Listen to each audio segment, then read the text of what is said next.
إن الحمد لله نحمده ونستعينه ونستغفره من يهده الله فلا مضل له ومن يضلل فلا هادي له وأشهد أن لا إله إلا الله وحده لا شريك له وأشهد أن سيدنا ونبينا وحبيبنا وشفيعنا وقرة أعيننا محمدا عبده ورسوله صلی اللہ تبارک و تعالی علیہ وعلی آلہ واصحابہ وازواجہ وذریتہ وبارک وسلم تسلیما کثیرا اما بعد فاعوذ باللہ من الشیطان الرجیم بسم اللہ الرحمن الرحیم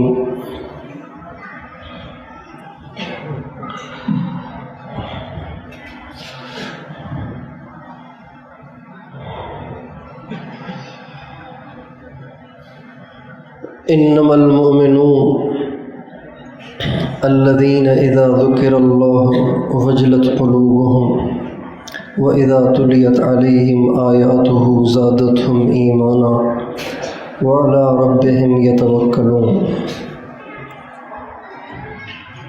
وقال تعالى يا ايها الذين آمنوا وقال النبي صلى الله عليه وسلم بادروا بالأعمال فتنا كقطع الليل المظلم يصبح الرجل مؤمنا ويمسي كافرا ويمسي مؤمنا ويصبح كافرا يبيع أحدهم دينه بعرض من الدنيا قليل سبحان ربك رب العزة عما يصفون وسلام على المرسلين والحمد لله رب العالمين اللهم صل على سيدنا محمد وعلى آل سيدنا محمد وبارك وسلم۔ میرے محترم بھائیو اور دوستو، ہمارے پاس اللہ تعالیٰ کی جتنی نعمتیں ہیں ان میں سب سے زیادہ قیمتی، سب سے زیادہ انمول نعمت وہ ایمان ہے۔ پیسہ بھی قیمتی چیز ہے اور صحت بھی قیمتی چیز ہے۔ آنکھیں، زبان، کان، ہاتھ پاؤں، سارے وجود کا صحیح سلامت ہونا یہ بھی اللہ تعالیٰ کا بہت بڑا انعام اور احسان ہے۔ لیکن ان ساری نعمتوں میں سب سے بڑی نعمت وہ ایمان ہے۔ انسان کے پاس اگر کوئی قیمتی چیز آ جائے تو وہ اس کی بہت حفاظت کرتا ہے، اس کو نقصان سے بچانے کی کوشش کرتا ہے۔ انسان کے پاس سر بھی ہے، ہاتھ بھی ہیں، پاؤں بھی ہیں، لیکن ان تینوں میں سر زیادہ قیمتی ہے۔ اس لیے اگر کوئی لاٹھی مارے تو سر کو بچانے کے لیے ہاتھ کی قربانی دے دیتا ہے، ہاتھ ٹوٹنے دیتا ہے، سر کو بچا لیتا ہے، اس لیے کہ سر بہت قیمتی ہے۔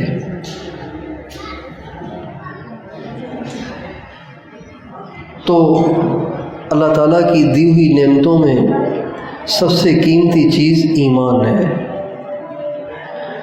اور ایمان کو ہمیشہ سے خطرات لاحق رہے ہیں، اس لیے کہ شیطان آدم علیہ السلام آئے، ساتھ ساتھ شیطان بھی آیا۔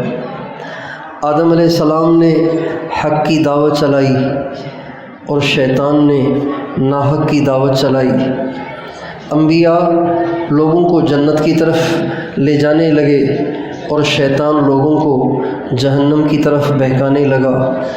انسانوں کی دعوت بھی چلتی رہی، شیطان کی دعوت بھی چلتی رہی۔ شیطان کے ماننے والے ہمیشہ زیادہ رہے اور انبیاء کے ماننے والے ہمیشہ تھوڑے رہے۔ لیکن جتنے خطرات ایمان کو آج لاحق ہیں، اتنے خطرات ایمان کو کبھی بھی لاحق نہیں ہوئے۔ جتنا ایمان آج کے دور میں خطرے میں ہے، اتنا ایمان کبھی خطرے میں نہیں ہوا۔ آپ دیکھیں کہ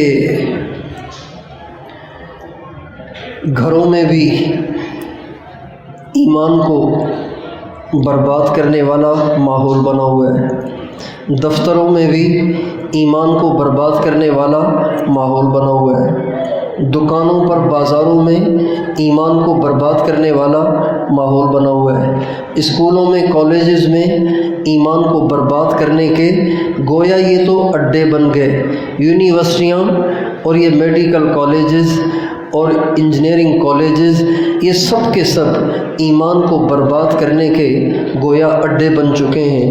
اور ہمارے جو حکمران ہیں وہ بھی ایمان کو برباد کرنے کا بیڑا اٹھائے ہوئے ہیں۔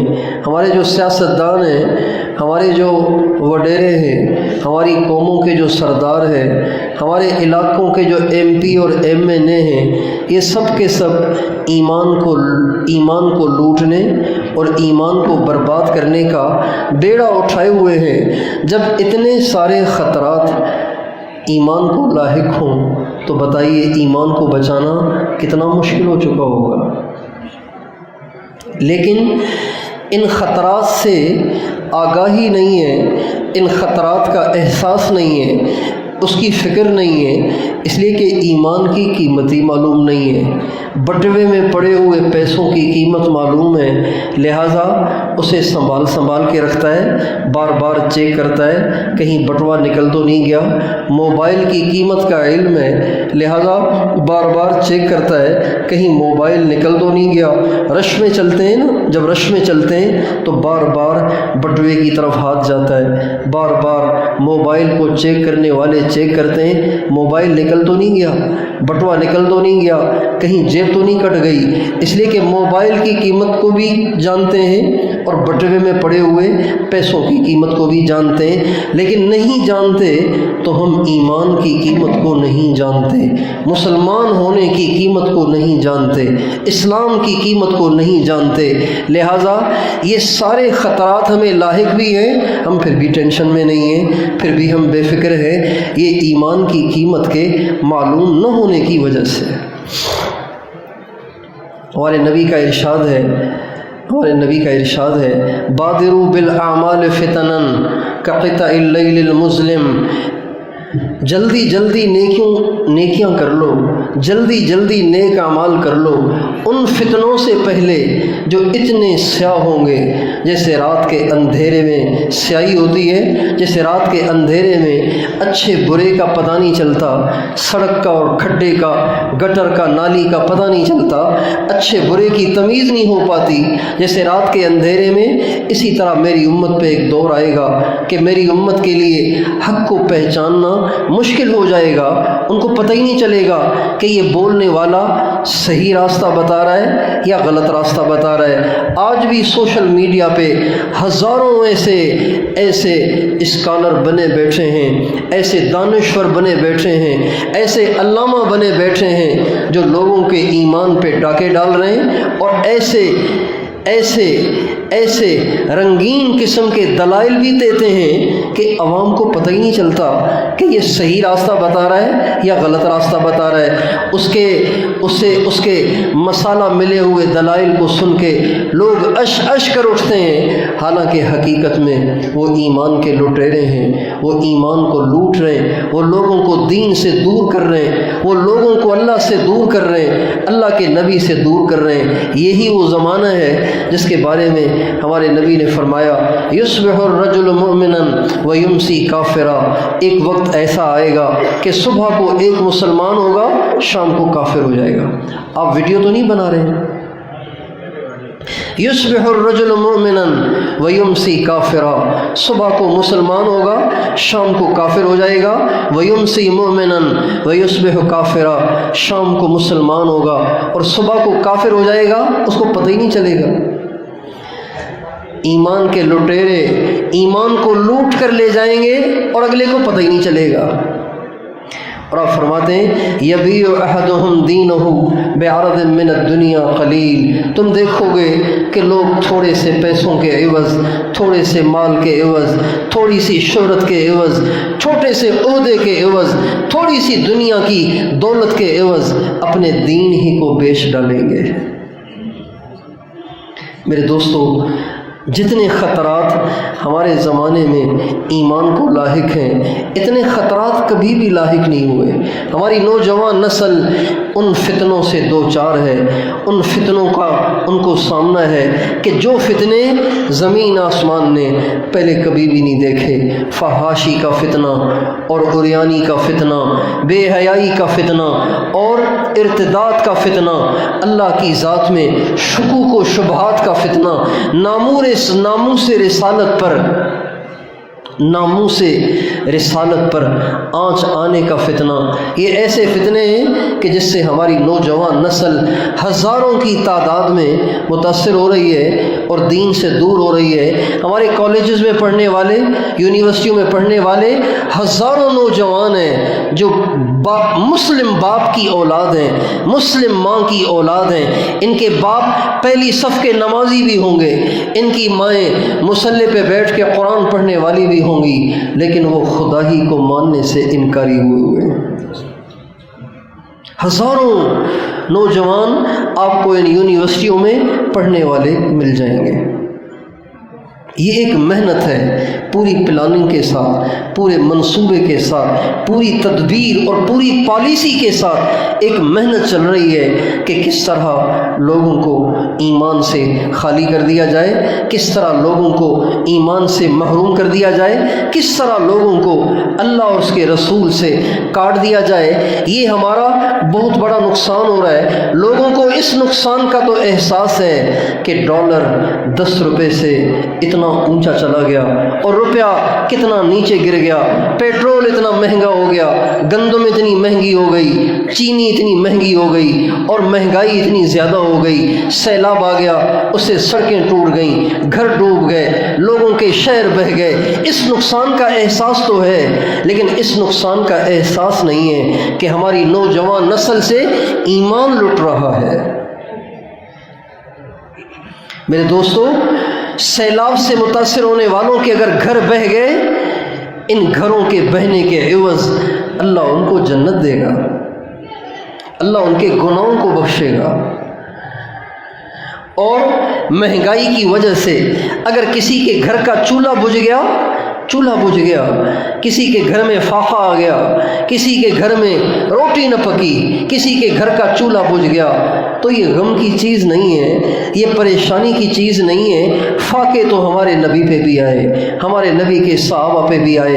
ہمارے نبی نے ایک دفعہ نماز پڑھی اور آپ نماز کا سلام پھیر کے فارغ ہوئے تو آپ نے دیکھا کہ صحابہ کی پوری صف کی صف بھوک کی وجہ سے گر گئی تھی۔ آپ علیہ السلام نے بھوک کے مارے ان کو گرا ہوا دیکھا تو آپ پریشان نہیں ہوئے، بلکہ آپ نے فرمایا واللہ للفقر اخشى علیکم ولکنی اخشى ان تبسط علیکم الدنیا کما بسطت علی من کان قبلکم فتہلککم کما اہلکتہم۔ اللہ کی قسم مجھے اس چیز کی ٹینشن نہیں ہے کہ تم بھوک کی وجہ سے صفوں سے گر جاتے ہو۔ مجھے اس بات کا خدشہ ہے، مجھے اس بات کا خطرہ ہے کہ دنیا کے دروازے تم پہ کھول دیے جائیں جیسے تم سے پہلوں پہ کھول دیے گئے، اور دنیا تمہیں بھی ایسے ہلاک کر دے جیسے تم سے پہلوں کو ہلاک کر دیا۔ آپ علیہ السلام مسجد میں تشریف فرمائے اور آپ بیٹھ کے نماز پڑھ رہے ہیں۔ ابو ہریرہ رضی اللہ عنہ آئے اور آپ کو بیٹھ کے نماز پڑھتا ہوا دیکھا تو حیرت میں پڑ گئے۔ جب آپ سلام پھیر کر فارغ ہوئے تو آپ سے پوچھا یا رسول اللہ آپ بیٹھ کے کیوں نماز پڑھ رہے ہیں؟ آپ نے فرمایا الجوع یا ابا ہریرہ، ابو ہریرہ بھوک نے مجھے بٹھا دیا ہے۔ جب آپ نے یوں فرمایا تو ابو ہریرہ رونے لگے۔ آپ نے فرمایا ابو ہریرہ رو نہیں، لا تبکی یا ابا ہریرہ، ابو ہریرہ رو نہیں، فإن شدت الحساب لا تصیب الجائع یوم القیامت اذا احتسب۔ ابو ہریرہ رو نہیں، اگر کوئی اللہ کی وجہ سے دنیا میں بھوکا رہا ہوگا اللہ تعالیٰ قیامت کے دن اس سے حساب ہی نہیں لیں گے۔